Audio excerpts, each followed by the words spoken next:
karena perekrutan online itu makin dominan dan terutama memang menyasar kepada adik-adik muda, anak-anak remaja yang memang sedang dalam proses mencari jati diri di situ.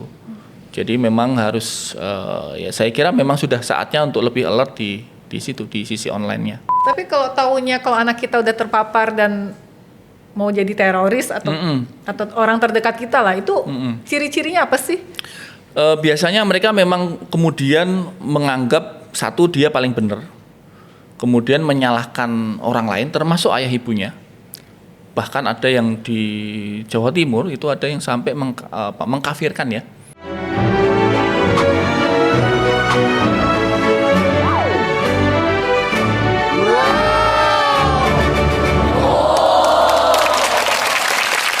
Halo, kembali lagi di Tahu Bulat, Tapak Crispy, tempat kita nyemelin ilmu bareng saya Mirna Paramita. Kali ini topik tahu bulat rada serius, tapi bakal kita kunyah aja pelan-pelan kayak makan tahu goreng yang baru diangkat dari penggorengan biar nggak kepanasan. Soalnya hari ini kita ada kedatangan salah satu pakar intelijen Indonesia, yaitu Mas Ridwan Habib. Tepuk tangan. Weh, makasih Mbak Mirna. Mas Ridwan, saya mau tanya nih dari hal yang paling dasar dulu, yang ada di otak kita kalau di intelijen itu kan kayak film-film misterius baju gelap, kacamata hitam, Men in Black gitu. Padahal itu kayaknya casing doang. Jadi kerjaan intelijen itu pasti jauh lebih rumit dan tapi dekat dengan kehidupan kita. Nah, kalau Mas Ridwan ini pekerjaannya seperti apa sih intelijen itu? Kalau intelijen ini kan ada dua ya. Pertama, dia bertugas utama itu adalah memastikan tidak terjadi situasi strategis yang mendadak. Nah, ini mungkin bahasanya kurang tahu bulat nih ya, kurang rileks ini. Memastikan tidak ada ancaman keamanan yang muncul gitu. Jadi dia semacam meramalkan masa depan, forecast the future gitu kan. Bagaimana situasi Indonesia 2026, bagaimana Indonesia 10 tahun lagi gitu. Jadi intelijen selalu berpikir ke depan. Dengan demikian dia bisa mempersiapkan supaya tidak ada tadi pendadakan itu. Kejadian yang tiba-tiba terjadi yang kemudian merugikan banyak orang, nah itu dicegah oleh intelijen. Itu yang pertama.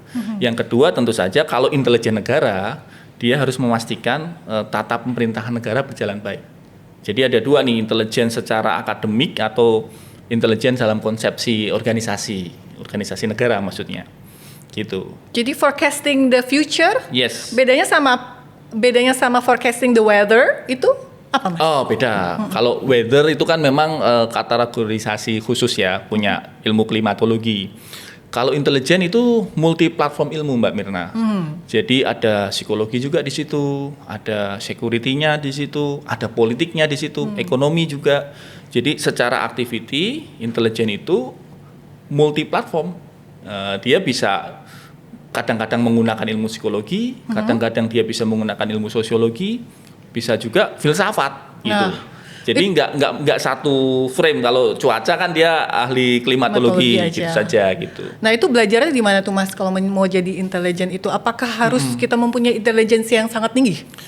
Gini, ada dua jalur di Indonesia gimana adik-adik kita itu bisa menjadi intelijen gitu ya. Tapi sebelum ke situ, saya bukan pakar ini, nanti dipikirnya pakar beneran. Kami kebetulan belajar di Kajian Strategik Intelijen Universitas Indonesia, itu S2, dan memang waktu itu program ini memang ditujukan kerjasama antara BIN dengan UI untuk mengembangkan studi intelijen. Di Indonesia memang baru pertama kali dan hanya di UI, selain di STIN ya. Tapi di luar negeri Mbak Mirna, ilmu intelijen dipelajari secara umum, di Singapura ada, di London ada, di Amerika Serikat itu sudah seperti fakultas yang bisa dilamar siapapun. Nah, kalau di Indonesia belum memang. Jadi kalau di Indonesia kalau mau jadi intel itu dua jalur. Pertama, yang masih SMA, dia melamar di Sekolah Tinggi Intelijen Negara. Jadi nanti ada pembukaan nih tiap tahun, merekrut adik-adik kita, tingginya nggak boleh terlalu tinggi. Kenapa? Karena nanti ketahuan kalau aparat. Tidak boleh terlalu kekar, tidak boleh terlalu menonjol begitu, harus yang biasa-biasa saja, low profile gitu ya. Tapi IQ-nya tinggi, matematikanya harus bagus, dan dari situ nanti dia akan sekolah di STIN selama 4 tahun, ikatan dinas. Jadi begitu lulus dia langsung kerja. Kerjanya jadi 2. Pertama agen intelijen, yang kedua analis intelijen. Nah kalau agen intelijen itu yang ke lapangan, yang tadi Mbak Mirna bilang, kadang menyamar pakai jas, pakai, nah itu agen tuh. Tapi ada juga yang analis itu behind the desk, dia di belakang meja, yang tadi meramalkan forecast situasi di masa depan. Itu yang pertama, jalurnya menggunakan STIN. Keterima STIN, belajar 4 tahun, lulus S1 intelijen, langsung kerja ikatan dinas 15 tahun. 15 tahun? 15 tahun Di ikatan BIN? dinas di BIN. Nah, nanti penempatannya bisa macam-macam. Bisa ditempatkan di luar negeri, bisa ditempatkan di banyak hal lah gitu. Atau yang kedua adalah perekrutan jalur umum. Jalur umum ini adalah perekrutan yang dibuka oleh BIN. Biasanya kadang-kadang diumumkan, kadang-kadang tidak diumumkan. Yang tidak diumumkan ini ya pinter-pinternya kita lah gitu, cari tahu informasinya. Nah di situ nanti dia akan bekerja sebagai namanya aset intelijen atau jaring intelijen. Nah dia akan digunakan oleh BIN dalam operasi-operasi tertentu. Misalnya kadang-kadang BIN butuh dokter, kadang-kadang BIN butuh psikolog, kadang-kadang BIN juga butuh engineer. Nah itu tergantung kebutuhan operasinya BIN. Jadi ada dua model perekrutan di Indonesia hari ini. Nah, kalau lembaga kami itu lembaga swasta. Jadi Indonesia Intelligence Institute itu think tank swasta. Kami tidak terikat secara prosedural dengan BIN, tetapi produk-produk kami itu kadang-kadang sinergi dengan produk-produk dari kementerian dan pemerintah. Misalnya juga kadang-kadang dari BIN, kadang-kadang dari Polri, sama-sama menjadi bagian dari komunitas intelijen lah. Jadi ada semacam produk kajiannya gitu, seperti lembaga riset, gitu. Okay. Terus seorang intelijen terima tugas itu dari mana, Mas? Oh gini. Atau itu pakai di chat WA biasa atau ada morse-morsenya gitu? Ya kalau di BIN itu kan, ini kalau di BIN ya, di BIN itu kan ada 9 deputi. Deputi 1 luar negeri, tugasnya adalah melakukan operasi intelijen di luar negeri. Nah, biasanya penempatannya itu ya tergantung, kadang-kadang dapat di Afghanistan, mungkin di Turki, di negara-negara di luar Indonesia lah gitu. Dan biasanya disebut sebagai petugas stasiun. Stasiun? Ya namanya petugas stasiun. Nah, nanti kepalanya namanya kepala stasiun. Nah, di CIA juga sama, CIA namanya station chief. Jadi di Indonesia ada Station Chief CIA di Indonesia ada. Jadi operasi CIA di Jakarta itu ada. Nah namanya kepala stasiunnya Station Chief. Itu deputi 1. Kalau deputi 2 itu dalam negeri yang bekerja di dalam wilayah Republik Indonesia. Nah tadi pertanyaan Mbak Mirna, lo perintahnya gimana? Ya perintahnya wajar-wajar aja. Kadang melalui telepon, kadang melalui sandi, tergantung pada proses-proses operasinya. Kalau itu misalnya dalam wilayah konflik, supaya tidak dideteksi oleh lawan, maka tentu harus pakai sandi rahasia, pakai kode, pakai handphone khusus. Jadi di BIN juga ada deputi 5, itu bagian teknologi, dia menyediakan perangkat-perangkat khusus tuh yang kayak di film-film itu. Dia bisa nyadap, ada mobil yang bisa nyadap, ada handphone yang anti sadap, termasuk perekam suara, gitu-gitu, macam-macam. Yang pernik-pernik kecil-kecil ya, gitu. Betul. Terus kalau misalnya dikirim sandi itu encrypted-nya gimana? Enkripsinya ada alatnya sendiri. Ada alatnya sendiri sehingga yang bisa membuka ya hanya yang dikirim. Kalaupun kemudian itu disadap di tengah-tengah oleh lawan baru bisa membukanya 3 bulan kemudian. Operasinya udah selesai. Udah kadaluarsa. Oh, gitu. Jadi setiap hari ganti? Ya, setiap operasi ganti. Setiap operasi ya, ganti? Setiap operasi ganti. Setiap ada perintah baru, dia ganti alat baru. Gitu. Oke Mas, sekarang saya mau tanya dari perspektif ibu-ibu ya. Kita kan sering baca berita kalau intelijen itu punya sistem deteksi dini atau early warning system. Jelasin dong itu gimana? Itu bagian dari tadi Mbak, tugas utama intelijen, forecast the future. Bagian dari memastikan tidak ada situasi mendadak yang membahayakan Indonesia. Misalnya tiba-tiba ada bom. Berarti intelijen gagal di situ. Ya. Tiba-tiba ada kerusuhan gitu. Wah, tiba-tiba ada kerusuhan massal sehingga harus eksodus ke luar negeri. Nah, itu berarti intelijen gagal. Gagal melakukan deteksi dini dan pencegahan dini. Deteksi dini itu dari mana? Intelijen bisa mempunyai banyak perangkat. Misalnya dari medsos. Mereka masuk menjadi podcaster. Ada yang jadi podcaster gitu kan, ada yang jadi YouTuber, ada yang jadi influencer. Itu fungsinya apa? Untuk memahami dinamika pembicaraan di medsos. Jadi kalau ada indikasi-indikasi ini ada mengarah ke sesuatu yang dianggap berbahaya, maka alert sistemnya muncul. Nah, sistem bahayanya kemudian muncul dan bisa dilakukan tindakan preventifnya. Jadi itu yang di medsos. Tapi ada juga yang human intelligence. Ya, itu yang kemudian disebut sering penyamaran itu loh. Ya, jadi tukang bakso itu. Nah, kemudian kan kesannya, wah, kalau ada nasi gorengnya nggak enak, yang jual ganteng gitu kan, terus bersih, wah ini pasti Intel nih. Nggak gitu juga. Karena kalau Intel beneran, biasanya nasi gorengnya enak. Oh gitu, kenapa karena bisa dilatih. Oh dilatih goreng nasi? Yes. Kalau Anda mau ditempatkan sebagai cover penyamarannya adalah tukang nasi goreng, maka Anda harus bisa menggoreng nasi. Kalau Anda mau ditempatkan sebagai misalnya ustadz, maka Anda harus pinter ngomongnya, dakwahnya pinter. Tergantung covernya apa. Kalau Anda mau ditempatkan sebagai atlet, ya berarti dia harus memang benar-benar atlet. Ya mau volley lah, mau tenis lah itu harus bisa. Yes. Diajarin itu. Diajarin. Dibekalin khusus. Bahkan sebelum penempatan ke luar negeri, adik-adik intelijen muda kita juga dibekali khusus, terutama mewaspadai jebakan dari intelijen asing. Karena kalau terjebak itu bisa adik-adik ini bisa direkrut oleh mereka. Istilahnya coercion. Gini contohnya. Ini ada anak baru nih. Baru tahun pertama kerja.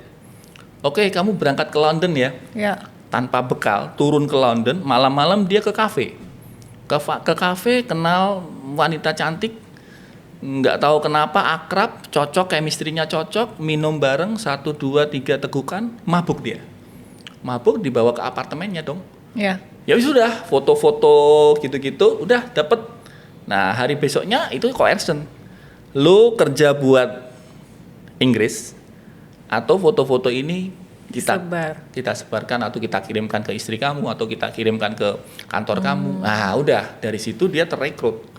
Yang seharusnya bekerja untuk kita, justru bekerja untuk negara yang menjadi targetnya. Itu sering tuh kejadian gitu. Aku nggak bisa nyebut ya, nggak bisa nyebut nama, nggak bisa nyebut orang, tetapi sudah ada kejadiannya. Paling gampang maksudnya lewat cinta itu tadi ya? Salah satunya. Jadi sebenarnya perekrutan intelijen itu menggunakan namanya 4 MICE. Yang pertama M, money. Nice. Orang bekerja untuk intelijen itu pertama M, money. Gua kasih lu sekian ribu $, kasih gua risalah rapat presiden dong. Fotoin dong presiden ngomong apa, foto, ceret, kirim, bayar pakai dolar. Itu yang pertama, money. Yang kedua ideologi. Ideologi ini kalau bisa kena, dia akan dengan senang hati memberikan semua yang diminta tanpa harus dibayar.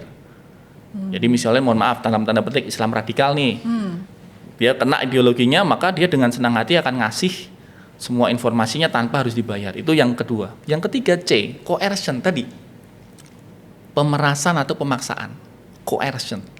Ini ada fotomu begini, ini ada begini. Nah, mau nggak mau karena dia terpojok, akhirnya dia bekerja untuk kepentingan asing. Nah, yang ketiga itu E, ego. Ego ini biasanya targetnya pejabat-pejabat senior yang dia karirnya mandek. Jadi kena egonya. Wah, Bapak ini sebenarnya kan keren, Pak. Bapak ini kan sangat bermanfaat untuk bangsa ini. Masa Bapak cuma ditempatkan di posisi begini sih? Nggak bener banget. Nah, kena tuh egonya. Egonya kena. Kalau orang Jawa, kebetulan aku dari Jawa ya, namanya dipangku mati gitu. Dipuji terlena gitu. Kena egonya, udah. Dia akan provide semua kebutuhan yang si agen ini bisa dapatkan. Gitu. Jadi rata-rata operasi intelijen itu didapatkan dengan 4 cara itu. M, I, C, E. Berarti gajinya tuh tinggi-tinggi ya supaya nggak kena yang M tadi? Kalau gaji BIN setahuku kan ada prosedur tetapnya di ASN PNS ya, gitu. Tapi kan ada yang disebut dengan dana operasi. Dana operasi intelijen itu kan ya kita kan kalau intelijen kan nggak pakai invoice, Mbak. Intelijen kan nggak pakai kwitansi dong. Masa Mbak Mirna Intel nih. Oke, Mbak Mirna sebagai bukti Anda intelijen, ini kwitansinya ya tanda tangan ya, kan nggak gitu. Kan ketahuan ada jejaknya. Jadi nggak ada. Kalau pendanaannya bisa wire transfer, bisa Bitcoin, bisa cash on hand, tapi maksudku nggak ada jejaknya. Nggak ada jejak. Yes, nggak ada pertanggungjawaban legalnya gitu. Keren ya. Gimana cara intelijen membaca tanda-tanda ancaman sebelum ada kejadian itu tadi? Ya tadi kan ada jejaring intelijen, sehingga kemudian ada muncul yang disebut dengan sinyal-sinyal awal itu. Misalnya tadi, kalau misalnya intelijen ini ada informan di komunitas mahasiswa, jadi mereka bisa tahu nih, oh isu apa sih yang lagi dibahas di mahasiswa kan gitu. Intelijen juga ada informannya di kalangan tanda petik teroris. Ada yang masuk di kelompok ini, sehingga ketika kemudian ada perintah melakukan serangan tertentu, si informannya ini bisa ngasih tahu gitu, sehingga kemudian tanda-tanda awalnya bisa dicegah. Ini yang terjadi pada saat teman-teman Densus 88 berhasil menggagalkan sebuah rencana tahun 2016 itu ada satu upaya melakukan peledakan bom panci di depan kantor Istana Presiden di Istana. Itu pelakunya TKW dari Hong Kong. Dia TKW dari Hong Kong, dia dinikahkan secara online menggunakan Telegram. Jadi pernikahan online, nggak ketemu, nggak tatap muka. Jadi dinikahkan secara online. Lalu pulang ke Indonesia, ketemu suaminya yang ketemu online itu tadi. Ketemu suaminya semalam, mungkin bulan madu gitu ya. Lalu paginya mereka berdua merencanakan pengeboman panci di istana. Tapi karena jejaring intelijen itu sudah masuk ke komunitas ini, jadi mereka bisa tahu bahwa ada rencana peledakan itu. Sebelum itu berangkat, di tengah jalan ditangkap. Lolos, alhamdulillah kan gitu, berhasil dicegah. Kalau enggak, korbannya banyak banget tuh, karena mereka merencanakan serangannya hari Sabtu sore pada saat pergantian jaga pas pampres yang ditonton emak-emak, ditonton ibu-ibu itu sama anak-anaknya yang lagi makan sore gitu. Wah, itu kalau meledak kan korbannya bisa banyak banget. Gitu. Berarti kalau keberhasilan intelijen itu kalau keadaan negara itu senyap ya. Jadi nggak Iya, betul. Jadi kredo intelijen ini Mbak Mirna, berhasil tidak dipuji. Gagal dicaci maki, ya kan? Wah, gimana ini intelijen tidur nih, ada pengeboman, wah ada kerusuhan, di mana intelijen tidur, itu kan gagal dicaci maki. Jadi apa? Berhasil tidak diakui, gagal dicaci maki, hilang tidak dicari. Nggak dicari, apalagi kalau non official cover. Kalau non official cover itu berangkat misalnya ditugaskan ke luar negeri, dia non official cover. Terjadi sesuatu di situ, mau ketangkep, mau ketembak, ya nggak dicari, itu resiko kerjaan. Nggak ada setia kawan gitu? Nggak, memang itu bagian dari setia kawannya. Karena kalau kemudian itu dicari, kan ketahuan bahwa dia intel. Membahayakan operasi yang lebih besar. Membahayakan institusi yang lebih besar. Oh, jadi siap hilang, mati ya? Yes, hilang tidak dicari, mati tidak diakui. Mati tidak diakui. Jadi kalau kemudian mati dalam operasi, dia ketahuan sebagai intelijen, negara yang mengirim tidak akan mengakuinya, tidak akan mengakui operasinya, tidak akan mengakui bahwa dia dikirimkan oleh sebuah institusi intelijen, organisasi intelijen. Terus dihargainya tuh seperti apa? Nah, itulah yang kemudian disebut dalam komunitas intelijen, orang-orang yang mau kerja di intelijen itu disebutnya peculiar person. Peculiar person ini semacam orang aneh gitu, tanda petik. Jadi orang yang merasa puas dengan penghargaan senyap. Jadi ketika everybody happy, business as usual, anak kecil sekolah dengan aman, ibu-ibu bisa olahraga dengan santai, itu ada kebahagiaan tersendiri dari komunitas ini. We doing something good gitu. Jadi nggak butuh medali, nggak butuh publikasi, nggak butuh apa misalnya kemudian tanda jasa enggak. Makanya keluarganya sendiri juga nggak tahu kalau dia itu. Ya betul, ketika direkrut memang yang boleh tahu pertama hanya ayah dan ibunya. Kenapa nggak istrinya? Itu nanti setelah penugasan. Kan pada saat pendidikan awal itu ayah dan ibunya. yang hanya tahu. Lalu kemudian baru setelah penugasan itu pasangan. Itu pun tidak semua pasangan diberitahu. Karena juga memang pasangan itu kan ember. Beda-beda lah ya. Maksudnya ada yang beberapa yang mungkin bisa menahan rahasia gitu. Tapi ada juga yang enggak kan gitu. Jadi ya kalau saya dulu ketemu guru saya ya namanya Pak Supono Sugirman itu. Saya nanya ke Bu Pononya, ke Ibu. Bu, kalau Bapak tugas ke luar negeri gimana pamitnya? Oh, nggak pernah pamit. Cuma bilang mau nelpon 2 hari lagi gitu. Nggak pernah tahu kemana, misalnya mau ke Amerika, nggak pernah tahu. Nggak pernah diberitahu dan nggak pernah mau tahu. Jadi istrinya juga nggak mau tahu karena ini bagian dari tugas negara, dia tahu. Kalau dia ingin tahu, kemungkinan bocornya gede. Jadi daripada bocor, ya udah deh, gua percaya lu. Yang penting lu tugas negara kan gitu. Nggak selingkuh. Itu. Kalau sudah ada deteksi dini, tapi kadang masih ada kejadian teror, kok bisa? Apa yang membuat ancaman tetap lolos? Ya, itu yang disebut dengan teori intelligent failure, Mbak, atau kegagalan intelijen. Jadi kegagalan intelijen itu ada 4 sebabnya.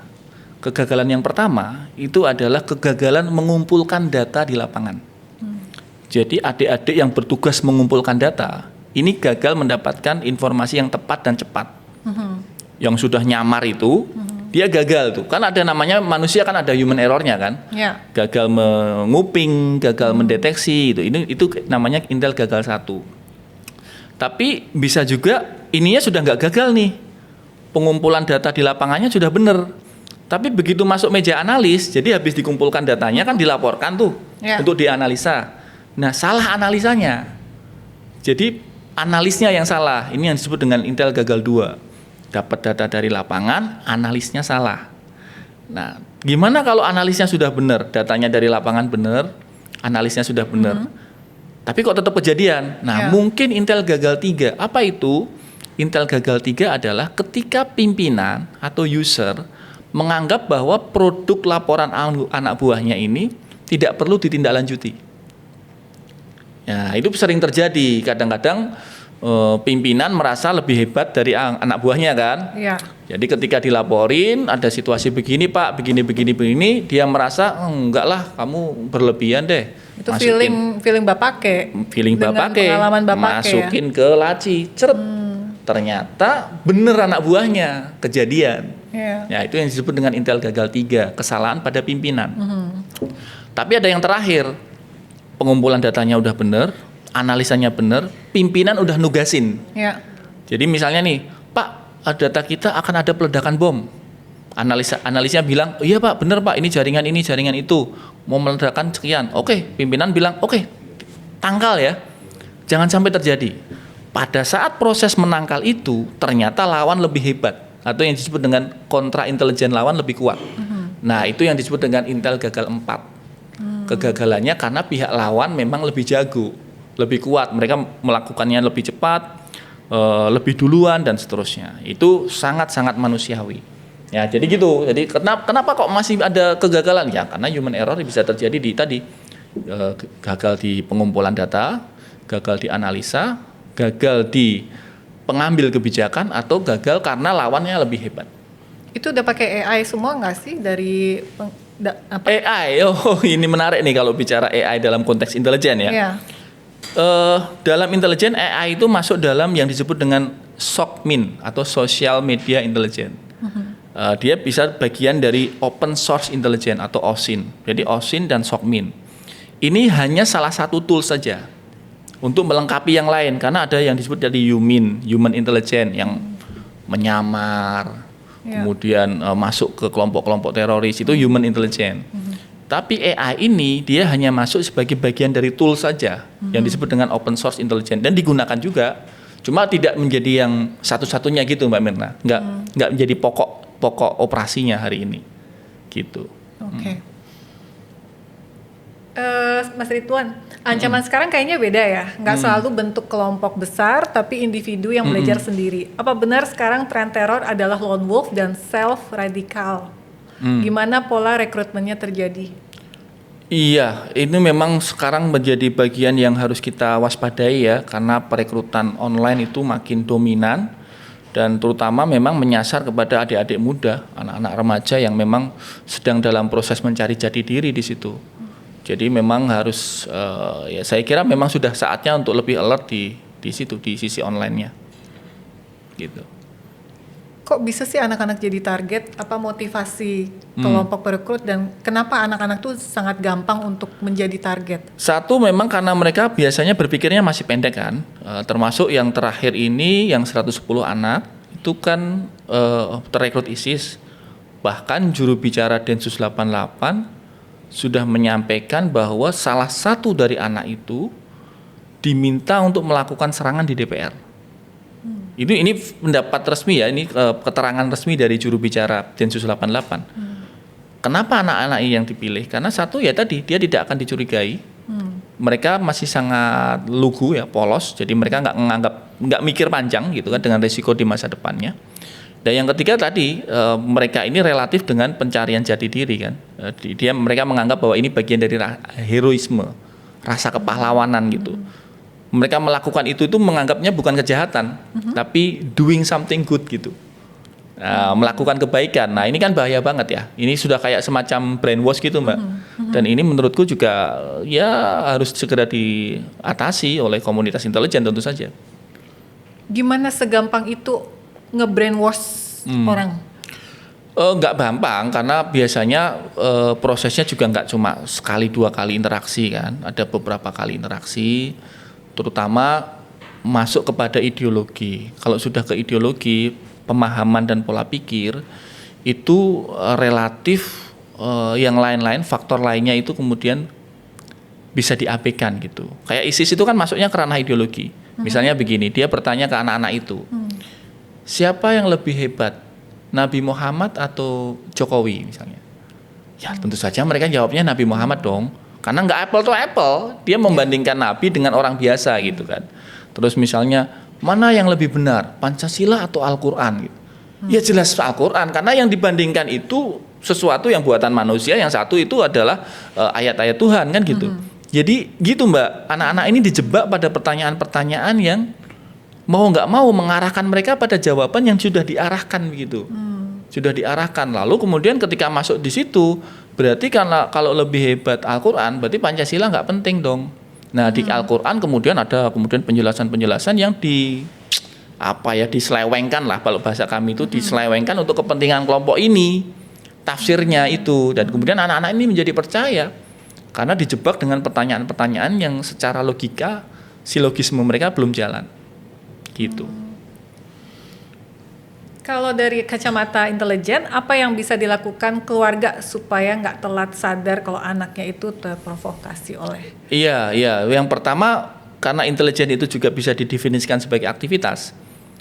Emak-emak itu bisa jadi intel juga. Yes. Di keluarganya. Ngintelin suaminya juga bisa. Nah, itu penting. Pakai GPS gitu kan, ditaruh di mobil, ini suaminya kemana aja dia bisa tahu gitu. Itu bisa. Termasuk menginteli anaknya, dia buka aplikasi apa sih, gitu. Contoh nih, kalau Mbak Mirna pengen tahu, kalau ditanya kan pasti apa sih, nggak mau ngasih password gitu kan.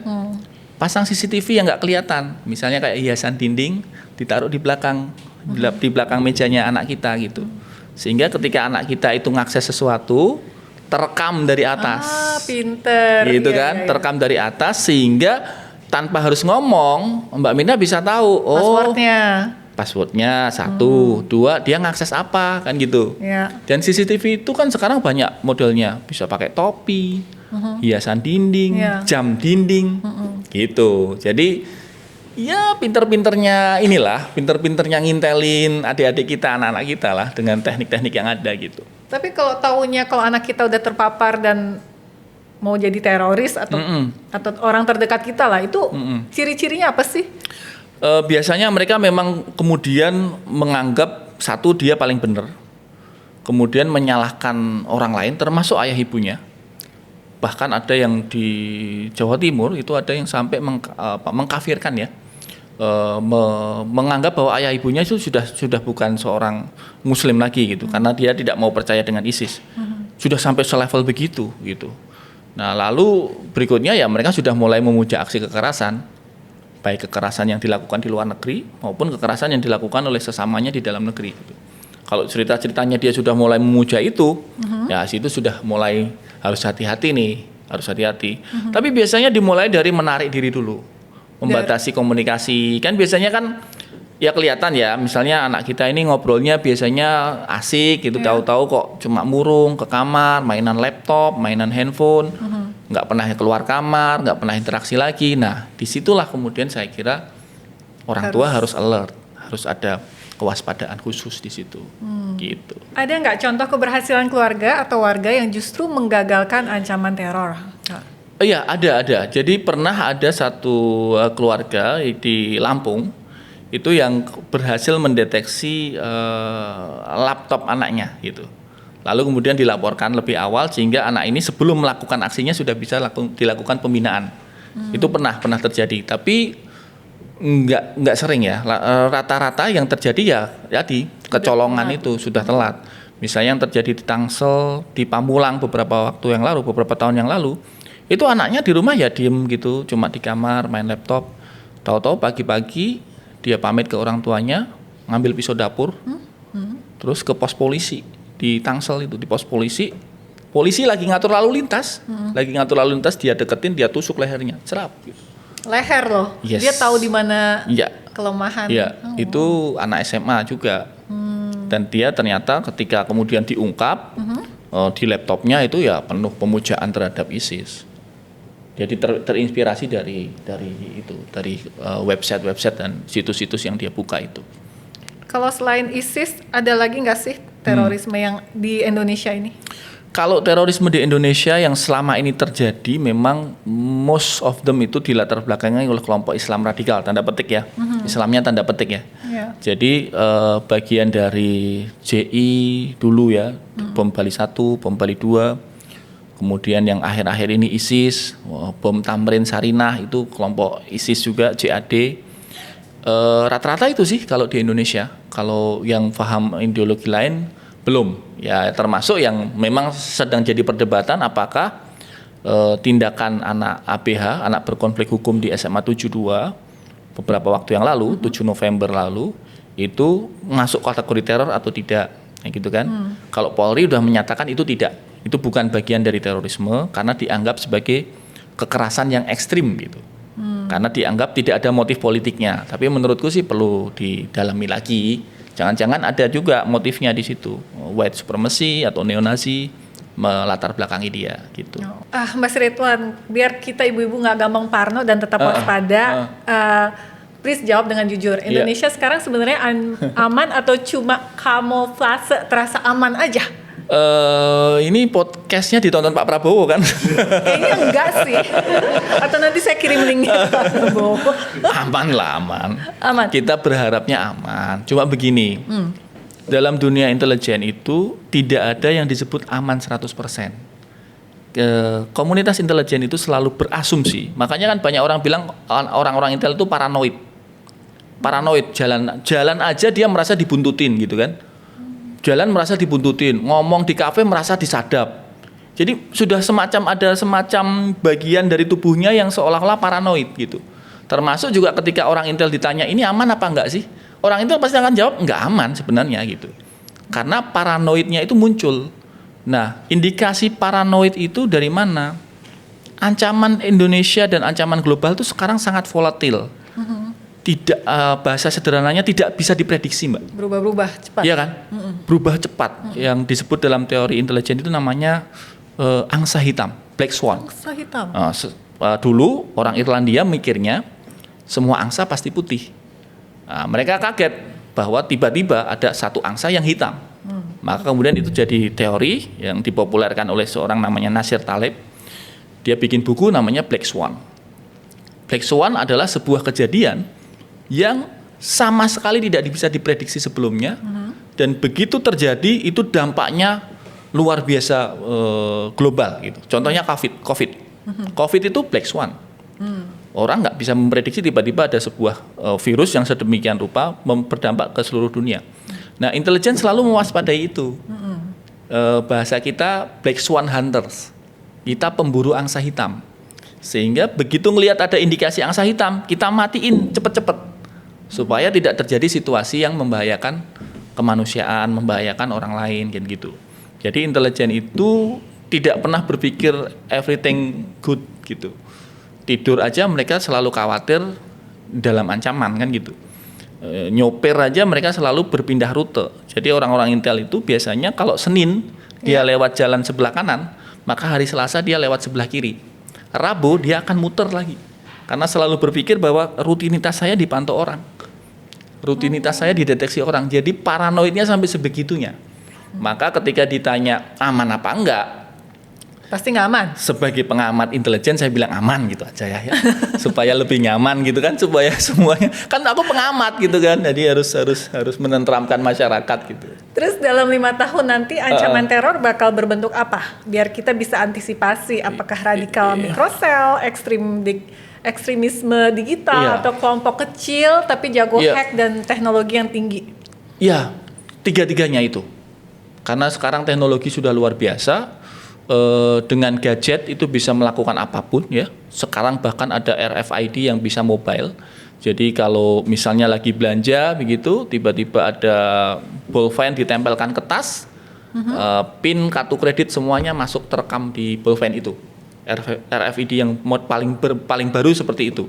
Jadi bahaya banget. Gimana tuh? Kalau nggak punya RFID blocker, hati-hati. Kalau misalnya lagi belanja di mall atau apa, ada orang deket-deket, dia cuma nempelin bolpen atau apa, ke tas itu nyedot data semua yang ada di dompet, itu. Di HP atau di dompet. Jadi itu ancaman yang paling berbahaya hari ini. Kayak kartu kredit gitu bisa diambil. Yes, data-datanya bisa masuk itu terkopi. Itu beli di mana? Ada. Lo kok malah beli bolpennya? Ada. Tapi kalau itu satu, yang kedua tadi ancaman digital terorisme yang mengarah ke anak-anak kita itu. Ya terutama ke ideologi anak-anak kita kan yang merubah pola pikir itu kan dari website itu. Website, kemudian platform game tertutup, chat antar gamer. Ya, gamer ini kan nggak cuma dari Indonesia kan, mereka bermain multi negara kan. Iya. Nah, jadi di situ kita harus hati-hati juga. Bisa saja ada ideologi tertentu yang ditanamkan ke anak-anak kita tanpa sadar gitu loh, sedang main game tapi di brainwash di gamenya itu. Itu bisa kayak dijaring oleh negara nggak sih? Iya harusnya iya, kan intelijen kan harusnya bekerja 24 jam nggak ada liburnya kan. Kan kalau podcaster Sabtu Minggu kan mestinya juga ada liburnya kan gitu. Intelijen kan nggak ada liburnya, nggak ada tanggal merah juga. Jadi mestinya ada upaya itu, dan saya yakin ada kok. Mungkin teman-teman sudah bekerja keras sehingga ya kita harapnya Indonesia makin oke lah. Oke Mas Ridwan, terima kasih sudah sharing ilmu dan bumbu intelijen di Tahu Bulat. Hari ini saya belajar bahwa dunia intelijen itu bukan cuma soal agen rahasia, tapi soal membaca pola-pola kecil yang kami nggak lihat tapi penting diwaspadai. Dan terorisme zaman sekarang ternyata bukan berhenti di bom besar, tapi justru skala kecil yang perlu kita awasi. Jadi jangan lupa ya, awasi suami-suami kita, anak-anak kita, orang-orang di sekitar kita. Oh nggak gitu, karena dia bisa masuk lewat HP, game, konten, dan targetnya adalah anak-anak. Tugas kita sebagai keluarga adalah tetap tenang, tetap peka, dan tetap jaga komunikasi. Karena dunia digital itu ibarat minyak panas, kalau paham caranya kita bisa dapat gorengan yang lezat, tapi kalau nggak paham dan nggak hati-hati, tahu kita bisa gosong dan ambyar. Terima kasih Mas Ridwan udah bikin isu berat ini menjadi renyah dan gurih. Makasih, Sampai Mbak. ketemu di Tahu Bulat berikutnya. Thank you.